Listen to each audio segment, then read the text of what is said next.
Hello मित्रांनो, कसे आहेत आपण? इंग्लिशवाला चॅनल मध्ये आपलं सर्वांचं खूप खूप स्वागत आणि आपले सर्वांचे खूप खूप आभार की फार कमी वेळामध्ये आपण खूप प्रतिसाद त्या ठिकाणी दिला आणि तुमच्या या प्रतिसादाला निश्चितपणानं या ठिकाणी खूप सुंदर सुंदर व्हिडिओ त्या ठिकाणी घेऊन येऊन मी निश्चितच त्या ठिकाणी साथ देईल. तर मित्रांनो, आज आपण कुठल्याही एक्झाममध्ये त्या ठिकाणी तुम्ही कधी ऐकलेलं नसेल किंवा फ्रेम अ रेटॉरिकल क्वेश्चन. मग आता रेटॉरिकल क्वेश्चन कसा फ्रेम करायचा आहे हे आपण या ठिकाणी पाहणार आहोत. ओके, आणि या ठिकाणी यालाच येस नो क्वेश्चन फ्रेम करा वगैरे असं 10वी 12वी किंवा तुमच्या कॉम्पिटिटिव्ह एक्झाम या वेगवेगळ्या एक्झामसाठी वेगवेगळ्या पद्धतीनं त्या ठिकाणी आपल्याला विचारलं जात आहे. एकदम रिलॅक्स आपण जाऊ, टेन्शन वगैरे विषय नाही. तर बऱ्याच वेळा काय होतं की काही गोष्टी ज्या आहेत त्या जेवढ्या पाहिजे तेवढ्या नॅचरल पद्धतीनं अजूनही त्या ठिकाणी यायला पाहिजे तशा येत नाहीत. पण निश्चितपणानं आजच्या व्हिडिओमध्ये आपण हा प्रयत्न केलेला आहे. तर आता बघा, फ्रेम अ रेटॉरिकल क्वेश्चन. आता रेटॉरिकल क्वेश्चन म्हणजे काय? क्वेश्चन आपल्याला दोन माहिती आहेत बघा, एक ऍक्झिलरी क्वेश्चन आहे आणि दुसरा कोणता आहे रे? WH question. आता ऍक्झिलरी क्वेश्चनचं उत्तर आपल्याला कसं द्यावं लागतं रे? येस नो द्यावं लागतं. ओके, येस नो द्यावं लागतं. आणि WH क्वेश्चनचं उत्तर आपल्याला इन्फॉर्मेटिव्ह म्हणजे काहीतरी इन्फॉर्मेशन आपल्याला द्यावी लागते. तर या दोन प्रकारचे प्रश्न आपल्याला जनरली माहिती आहेत, नाही का? ऍक्झिलरी क्वेश्चन आणि WH क्वेश्चन. पण तिसरा जो क्वेश्चन आहे तो रेटॉरिकल क्वेश्चन आहे. ओके, मग रेटॉरिकल क्वेश्चन म्हणजे काय ते एकदा समजून घ्या. मग ऍक्झिलरी म्हणजे येस नो, त्याच्यानंतर WH क्वेश्चन म्हणजे काय रे? की WH क्वेश्चन म्हणजे की ज्याचं उत्तर वेअर डू यू लिव्ह, आपल्याला उत्तर मग इन्फॉर्मेशन द्यावं लागतं. I live in Sonai, I live in Ahmednagar, किंवा तुझं जेवण झालं का, तर आपल्याला उत्तर येस किंवा नो मध्ये द्यावं लागतं. ओके, मग हा रेटॉरिकल म्हणजे काय? तर रेटॉरिकल म्हणजे की ज्या इट नीड्स नो आन्सर. काय म्हणायचंय? नीड्स नो आन्सर, ज्याला उत्तराची गरज नसते. Answer is implied in the question itself. Okay, म्हणजे उत्तराची गरज नाहीये त्याला रेटॉरिकल क्वेश्चन म्हणतात. आता समजा बघा, जनरली एखाद्याकडनं काही चूक झाली तर आपण त्याला म्हणतो बघा, तुला काही लाज वाटते का? तो म्हणणार आहे का यस नो म्हणतो का? आपण तुला काही लाज वाटते का असं जर कोणी आपल्याला विचारलं तर आपण यस नो मध्ये म्हणतो का? नाही म्हणत आहे. म्हणजे त्याचं आपण गप्प उभं राहून जातो, नाही का? तर त्यावेळी त्याचं उत्तर द्यावं लागत नाही, त्याला रेटॉरिकल क्वेश्चन म्हणायचं. त्या प्रश्नामध्येच त्याचं उत्तर त्या ठिकाणी दिलेलं असतं. ओके, तर बघा आता इथं आपण 4 वाक्य या ठिकाणी लिहिलेले आहेत. They are not assisting their elders. आणि प्रश्न कसा येतो बघा, हे जर कॉम्पिटिटिव्ह एक्झामला विचारलं त्याच्या खाली 4 पर्याय देतील आणि त्याच्यामधनं कोणता पर्याय करेक्ट आहे असं विचारलं जाईल. किंवा 12वीच्या एक्झामसाठी फ्रेम अ रेटॉरिकल क्वेश्चन, 10वी साठी त्या ठिकाणी frame yes no question. Okay, तर बघा हे 4 वाक्य आपण या ठिकाणी दिलेले आहेत. मग या 4 वाक्यामध्ये आपल्याला त्या ठिकाणी रेटॉरिकल क्वेश्चन कसं करायचं आहे हे आपण त्या ठिकाणी पाहणार आहोत. आता पहा, पहिल्यांदा आपल्याला काय पाहिजे रे? दिलेल्या वाक्यामध्ये ऍक्झिलरी आहे का पाहिजे. लक्षात येतंय का? बघा, पहिल्यांदा आपल्याला काय करायचंय, आता मागच्या व्हिडिओमध्ये आपण जी इमॅजिनेशन केलेली होती ती या व्हिडिओमध्ये आपण पुन्हा करणार आहोत. आणि आणखी असेच 4 ते 5 प्रकारचे व्हिडिओ याच इमॅजिनेशन मधून आपण जाणार आहोत. त्याच्यामुळे इमॅजिनेशन करताना एकदम व्यवस्थित इमॅजिनेशन करा. आणि मला नाही वाटत की तुम्हाला अशा प्रकारचे इमॅजिनेशन कुठंही त्या ठिकाणी मिळतील. का मिळत रे? नाही, कुठंच मिळणार नाहीत. तर व्यवस्थित पहा, पहिल्यांदा आपल्याला काय करायचंय? ऍक्झिलरी पाहिजे. तर मी आता इथं ऍक्झिलरी दिलेले आहे. मग ऍक्झिलरी कोणते आहेत रे? Is, am, are, was, were, have, had, shall, will, should, would, can, could, may, might, must. जेवढे पाहिजेत तेवढे मी इथे दिलेले आहे. फार तर आपण याच्यामध्ये अजून कोणते डू, डज, डिड सुद्धा ऍड करू आपण याच्यामध्ये. ओके, तर बघा याच्यातला शब्दाला आपल्याला पहिल्यांदा ऍक्झिलरी म्हणायचे. लक्षात आलंय का? बघा, मग आता ऍक्झिलरी इथं जर आपण पाहिलं तर कोणतं आहे रे ऍक्झिलरी? हवे आर आलेला आहे. त्यातला शब्द आला की त्याला ऍक्झिलरी म्हणा. हवे आपण त्याला ऍक्झिलरी म्हणा. आणि ऍक्झिलरीच्या अगोदर सब्जेक्ट म्हणून तुम्ही कुठेही जा, याच्यानंतर मी तुम्हाला सब्जेक्ट विचारला तर तुम्हाला सांगता आलं पाहिजे की I will you they, he she it आणि नेम्स हे त्या ठिकाणी सब्जेक्ट म्हणून असतात. लक्षात आलं? म्हणजे noun or pronouns are used as subject or object. तर सब्जेक्ट मध्ये हे त्या ठिकाणी सब्जेक्टिव्ह केस मध्ये येतात. I will you they, he she it. आणि मग त्याच्या आधी जो येतो तो काय असतो रे? सब्जेक्ट असतो. आणि त्याच्यानंतर जो येतं ते मेन वर्ब असतं. लक्षात आलं की बघा, पहिली गोष्ट रेटॉरिकल क्वेश्चन करताना ऍक्झिलरी शोधा. ऍक्झिलरीची इकडून सब्जेक्ट असतो आणि इकडून कोण असतो रे? मेन वर्ब असतो. मग आता त्याच्यानंतर जर समजा आता दुसऱ्या वाक्यात जर आपण पाहिलं तर त्या ठिकाणी ऍक्झिलरी आहे का? We work hard for this project. Auxiliary आलेलं नाहीये. मग ज्यावेळी ऍक्झिलरी आलेलं नसतं त्यावेळी काय येतं रे? मेन वर्ब येतं. काय येतं? मेन वर्ब येतं. मग ऍक्झिलरी जर नाही दिसलं तर आधी सब्जेक्ट शोधून घ्या. मग सब्जेक्ट त्या ठिकाणी वी आलेला आहे. आता लक्षात घ्या, सब्जेक्टच्या नंतर तुम्ही ऑल ओव्हर कुठेही जा, सब्जेक्टच्या नंतर पहिल्यांदा एक तर ऍक्झिलरी असणार आहे आणि जर नाही ऍक्झिलरी आलं तर ते मेन वर्ब असणार आहे. काय असणार आहे? मेन वर्ब असणार आहे. आणि मेन वर्ब या 3 फॉर्म मध्ये राहील. ते एक तर V1 फॉर्म मध्ये राहील. क्रियापदाचा व्हिडिओ जाऊन पहा तुम्ही की त्याच्यामध्ये आपण क्रियापदाचे फॉर्म कसे तयार होतात ते त्या ठिकाणी सांगितलेलं आहे. नंतरचा जो फॉर्म आहे V1 SES आणि नंतरचा जो फॉर्म आहे तो V2 मागच्या व्हिडिओमध्ये मी सांगितलेला आहे.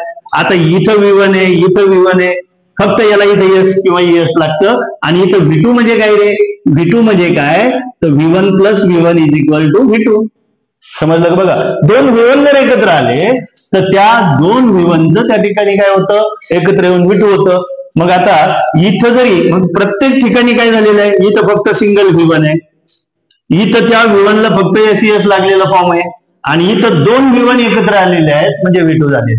मग जर वाक्यामध्ये ऍक्झिलरी आलं तर पहिल्यांदा ऍक्झिलरी पहा आणि ऍक्झिलरी जर नाही आलं तर तुम्हाला V1 त्याला SES किंवा V2 या 3 पैकी एक फॉर्म मध्ये वर्ब त्या ठिकाणी आलेला असणार आहे. म्हणजेच इन शॉर्ट सब्जेक्ट नंतर एक तर ऍक्झिलरी असतं आणि नाही ऍक्झिलरी आलं तर मेन वर्ब येतं. लक्षात आलं की बघा. मग आता इथं मला सांगा, इथं अभय सब्जेक्ट आहे आणि इथं कोण आले रे? ऍक्झिलरी नाही आलं म्हणजे वर्ब आलं. कोणत्या फॉर्म मध्ये ते आपण नंतर पाहू. आता इथं जर आपण पाहिलं नाव आलेलं आहे, द मदर सब्जेक्ट आहे आणि इथं लुक्स म्हणजे या V1 ला यस लागलेला आहे. आणि त्याच्यानंतर इथं जर आपण पाहिलं तर सी सब्जेक्ट आहे आणि अटेंडेड हे वर्ब त्या ठिकाणी कोणत्या फॉर्म मध्ये आलेलं आहे? V2 मध्ये आलेलं आहे. लक्षात आलं? मग या 4 प्रकारचे वाक्य आपण या पद्धतीने घेतलेले आहेत. पहिल्या वाक्यामध्ये ऍक्झिलरी आलंय, त्याच्या आधी सब्जेक्ट येतो, इकडून काय येतं रे? वर्ब आहे. इथं मात्र सब्जेक्टच्या नंतर डायरेक्ट वर्ब आलेला आहे, इथं पण सब्जेक्टच्या नंतर वर्ब आलेला आहे आणि इथं पण सब्जेक्टच्या नंतर वर्ब आलेला आहे. फक्त वर्ब या 3 पैकी कोणत्या फॉर्म मध्ये आहे हे जर तुम्हाला ओळखता आलं तर रेटॉरिकल क्वेश्चन एकदम सोपा आहे. आता बघा 2 मिनिट इकडे या की आपल्याला थोडा वेळ इमॅजिनेशन करायची आहे. आता हे काय रे? हे मागच्या व्हिडिओमध्ये मी सांगितलेलं आहे, परंतु या ठिकाणी पहा. आता कोणी काय म्हणाल माहितीये का? हे डॉट आहे. These are not dots. हे डॉट नाहीये. थोडा वेळ इमॅजिनेशन करा. आता इमॅजिनेशन काय करायची आपल्याला? ही एक मोटरसायकल आहे आणि ही एक मोटरसायकल आहे. लक्षात आलं का? मोटरसायकल ही टेबल सीट आहे, ही डबल सीट आहे. मग कशी टेबल सीट आहे, कशी डबल सीट आहे? तर पहिल्यांदा आपण बघा, कालची जी मागच्या व्हिडिओ मधली जी इमॅजिनेशन आहे ती आपण या ठिकाणी करू. सब्जेक्टला आपण पापा म्हणू. गाडी चालवायला पुढे कोण बसतं? पापा बसतात. मग सब्जेक्टलाच पापा म्हणू. त्याच्यानंतर बाळ जर असेल तर बाळाला नेहमी दोघांच्या मध्ये ठेवलं जातं. हे मागच्या व्हिडिओमध्ये मी सांगितलंय. तर डिस्टर्ब होतोय म्हणून कोणी गॅरेजला बांधतंय रे? अजिबात नाही. तर बाळाला नेहमी दोघांच्या मध्ये ठेवायचं आणि मागं कोण बसले रे? मम्मी. आता ही इमॅजिनेशन तुम्ही एकदा क्लिअर करून घ्या. मी सब्जेक्टला पापा म्हटलेलं आहे. ऍक्झिलरी म्हणजे याच्यातला जर शब्द आला तर त्याला बाळ म्हणायचं आणि जर बाळ नसेल तर डायरेक्ट पापाच्या नंतर कोण आहे? मम्मी बसते. म्हणजे आपल्याला एकच पाहिजे, पापाच्या नंतर बाळ आहे की मम्मी आहे. याच्यापेक्षा वेगळं कोणी बसत नाही आणि बसलं तर त्या दिवशी डबा बंद झाल्याशिवाय राहणार नाही. म्हणजे पापा नंतर एक तर बाळ असतं आणि पापा नंतर बाळ नसेल तर कोण असतं? मम्मी. मग आता हे बघा, इथं पहा. मग इथं अभय गाडी चालवायला पुढे पापा बसलेले, अभय मागे मम्मी बसलेली आहे आणि याला त्यांच्याकडे बाळ आहे तर यांनी इथं कुठं ठेवलेलं आहे? दोघांच्या मध्ये ठेवलेलं आहे. लक्षात आलंय का बघा. आणि इथं मात्र अभय पापा बसलेले आहे. बाळ म्हणजे ह्याच्यातला शब्द आलेला नाहीये, म्हणजे बाळ नाहीये, म्हणजे डायरेक्ट मम्मी बसलेली आहे. मग एक गाडी जर आपण इथं बदलता, इथं पहा हवे सब्जेक्ट आहे. ओके, हा पापा पुढे बसलेले आहे, हवे मम्मी मागे बसलेली आहे. यांच्याकडे बाळ होतं म्हणजे त्यातला शब्द होता, हवे बाळ दोघांच्या मध्ये ठेवलेला आहे. आता यांच्याकडे पहा, इथं सब्जेक्ट कोण आहे? पापा आहे. बाळ नाहीये म्हणजे पापा नंतर कोण बसलाय? डायरेक्ट मम्मी बसलेली आहे. इथं पहा, इथं पापा आहे, सब्जेक्ट पापा आहे, बाळ नाहीये म्हणजे अभि मम्मी आहे. आणि मम्मी कशी असते? V1 S V2. इथं पहा, पापा नंतर कोण आहे? मम्मी बसलेली आहे. ओके, म्हणजे एक लक्षात घ्या, एक तर आपली गाडी डबल आहे किंवा टेबल आहे. मग एकदम सोपं की जर गाडी टेबल सीट असेल तर रेटॉरिकल क्वेश्चन कसा करायचा, मग गाडी डबल सीट असेल तर रेटॉरिकल क्वेश्चन कसा करायचा. मग मला सांगा आता की पहिल्यांदा आपल्याला काय करायचंय, आपण बाळ आल्यानंतर कसं करायचं ते पाहू. बाळ जर आलं तर बाळ आल्यानंतर त्याला पॉझिटिव्ह निगेटिव्ह पाहायचं, म्हणजे लाडीगुडी लावायची. बघा हा बघ, इथं पापा बसलेले आहे, इथं मम्मी बसलेली आहे आणि बाळ हवे दोघांच्या मध्ये. लक्षात आलं. आता पापाला, ह्या बाळाला काही कळत नाहीये, पण पापाला इकडे बसायचंय आणि म्हणून बघा त्याला लाडीगुडी लावायची आहे. आणि म्हणजे त्याला पॉझिटिव्ह असलं तर निगेटिव्ह करायचं, निगेटिव्ह असलं तर पॉझिटिव्ह करायचं. कसं बघा, तर बघा नो, नॉट, एनटी, नेव्हर हे निगेशन दाखवणारे शब्द आहेत. काय दाखवतात? हे निगेशन दाखवणारे शब्द आहेत. आणि म्हणून नो, नॉट, एनटी, नेव्हर जर वाक्यात आलं तर त्याला काढून टाकायचं, आणि नाही आलं तर त्या ठिकाणी एनटी लावायचं. लक्षात आलं काय बघा. मग आता नो जर काढलं, एखाद्या वाक्यात जर नो आलं तर नो काढलं तर त्या नोचं फक्त एनी करायचं. बाकी हे शब्द काढून टाकले तर वाक्य पॉझिटिव्ह होणार, आणि पॉझिटिव्ह जर वाक्य असेल एनटी लावलं तर वाक्य निगेटिव्ह होणार. मग मला सांगा आता बाकी इथं पापाच्या नंतर बाळ आहे, इकडं मम्मी आहे. बाळाला लाडीगुडी लावायचं म्हणजे याला पॉझिटिव्ह निगेटिव्ह करायचं. मग हा बाकी इथं बाळ निगेटिव्ह होतं, त्याला आपण पॉझिटिव्ह केलं, आणि ह्या बाळाला हळूच उचलायचं आणि काय करायचं, त्याला लाडीगुडी लावायची थोडी. तर हॉर्न वाजून देतो, ऍक्सिलेटर देतो, आपल्यालाही त्यावेळी काही कळत नाही ना. मग याला हळूच उचलायचं आणि फक्त टाकीवर त्या ठिकाणी घेऊन टाकायचं. काय करायचं? हळूच उचलायचं आणि टाकीवर घेऊन टाकायचं. लक्षात आलं का बा. हा बघ इथं पापा नंतर कोण आहे? बाळ आहे. मग त्याला हळूच उचलून इकडं टाकीवर घ्या आणि लास्टला फक्त क्वेश्चन मार्क द्या. मग मला सांगा हवे इथं क्वेश्चन मार्क. मग आता आपलं उत्तर कसं झालं रे? फक्त बाळ आपण इकडं टाकीवर घेतलं, मग कसं झालं? आर दे, आता हे निगेटिव्ह काढलेले आपण, असिस्टिंग, उरलेलं लिहून टाका फक्त, देअर एल्डर्स, आणि लास्टला क्वेश्चन मार्क. लक्षात आलंय. मग आता मला सांगा, गाडी जर टेबल सीट असेल, पापा पुढे मागे मम्मी आहे, मध्ये जर बाळ असेल तर फक्त बाळाला उचलून पॉझिटिव्ह निगेटिव्ह करायचं आणि त्याला उचलून फक्त काय करायचं रे? टाकीवर घ्यायचं आणि लास्टला क्वेश्चन मार्क द्यायचं. मग they are not assisting their elders, त्याचा रेटोरिकल क्वेश्चन कसा होईल? फक्त यांची पोझिशन आपण बदलली आहे, बाळाला टाकीवर घ्या आणि प्रश्नचिन्ह द्या. लक्षात आलंय. पॉझिटिव्ह निगेटिव्ह करायचं आणि बाळ असलं तर बाळाला उचलायचं आणि टाकीवर घ्यायचं. लक्षात आलं. आता इथं कोण आहे रे? पापानंतर बाळ आहे का? पापानंतर इथं डायरेक्ट मम्मी आहे. मग मम्मी कशी आहे ती पाहिजे. मग मम्मी, आता इथं बघा, इथं बाळ होतं, बाळ उचलून आपण टाकीवर घेतलं. मम्मी कोणी डायरेक्ट उचलून टाकीवर घेतं का? घेतं का रे? नाही, मम्मीला टाकीवर घेता येत नाही. मग मम्मी आहे तशीच ठेवायची, ट्रान्सपोर्टेशन करायचं नाही, उचलून कोणी टाकीवर घ्यायची नाही. इमॅजिन करा बरं, मम्मी जर एखाद्यानं उचलून टाकीवर घेतली, चुकीचं आहे ते. मग मम्मी टाकीवर घ्यायची नाही तर मम्मी कोणाला पाठवते रे? मम्मी काय करते बघा, V1 असलं तर डूला पाठवते, SES असेल तर SES काढते आणि डजला पाठवते आणि V1 मध्ये राहते. V2 असेल तर एका V1चं डीड करते आणि एक V1 त्या ठिकाणी ठेवते.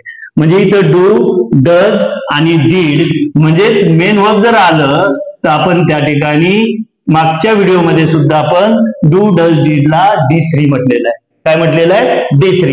इथून पुढं डू, डज, डीड म्हणायचं असेल तर आपण D3 म्हणणार आहोत. लक्षात आलं. मग आता मला सांगा, इथं मम्मी कशी आहे? मम्मी मधून कोण निघणार? मम्मी जर V1 असेल तर इथून मम्मी मधनं कोण निघणार? डू निघणार. त्याच्यानंतर पॉझिटिव्ह आहे की निगेटिव्ह पहा. पापानंतर जर मम्मी असेल तर V1 SS V2 नुसार डू डज डीड म्हणजे D3 आणि पुढे V1. मग मला सांगा आता V1 मधून डू निघलं, पॉझिटिव्ह आहे की निगेटिव्ह वाक्य? नो नॉट एंटिनेवर आहे की नाही आहे. मग आपण काय लावणार रे? NT लावणार आणि लास्टला काय देणार रे? Question mark. मग कसं झालं उत्तर तुमचं? Don't we work hard for this project. पुढचं वाक्य पहा. Mother looks after her child. The mother looks after her child. मग इथं मला सांगा पापा नंतर कोण आहे? मम्मी आहे. मग मम्मी कशी आहे रे? यस लागलेला आहे. मग मम्मी मधनं कोण निघल?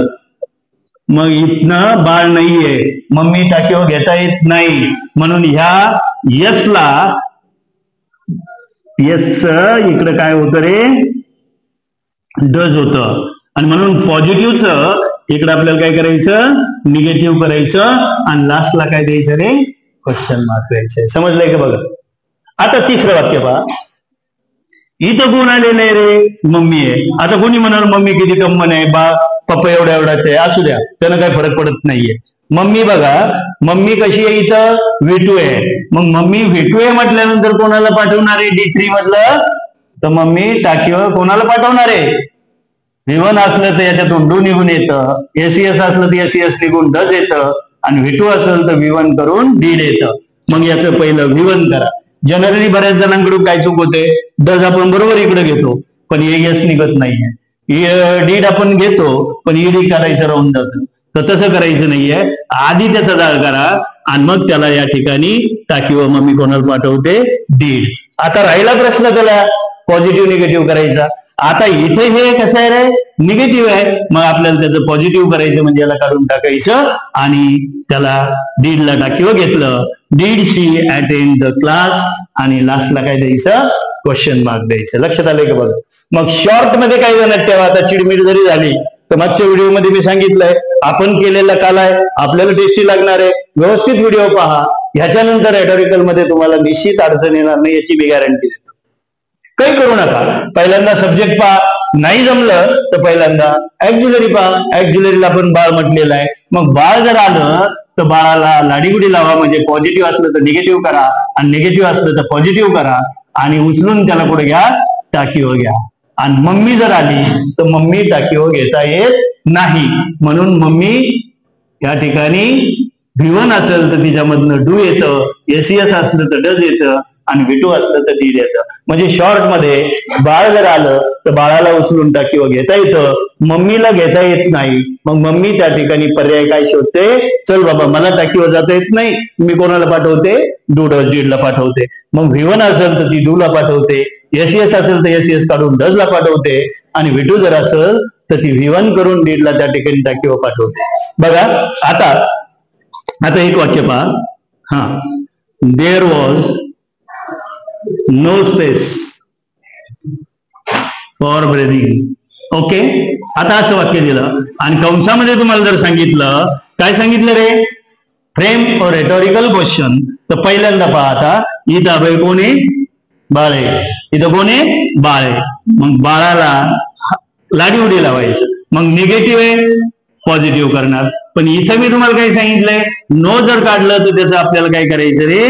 त्याच्या जागेवर एनी घ्यायचं. बाकीचं नॉट, एनटी, नेवर काढलं तर काही घ्यायचं नाहीये. फक्त नो जर काढलं तर तिथं एनी घ्या आणि पॉझिटिव्ह निगेटिव्ह झालं. हा बघ या बाळाला उचलायचं आणि इकडं टाकीवर घ्यायचं आणि लास्टला प्रश्नचिन्ह द्यायचा.